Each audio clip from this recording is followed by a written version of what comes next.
Tayo ay magme-merienda ng pang-alas 10. Ang baon ko ay saging na nilaga na hinog. Yan mga farmers, kain tayo. Nandito ako ngayon sa trabaho ko at ako ay kakain ng saging. Alam niyo ba, saging ay napakasustansya at maganda ang tulong sa katawan. Yan, babad na natin mga farmers.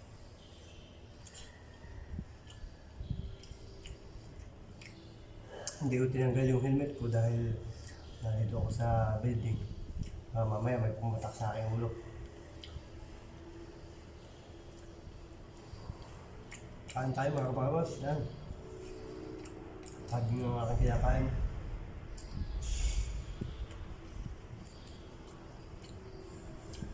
At tabi natin to kasi para tayo mga papagalit ng Italiano.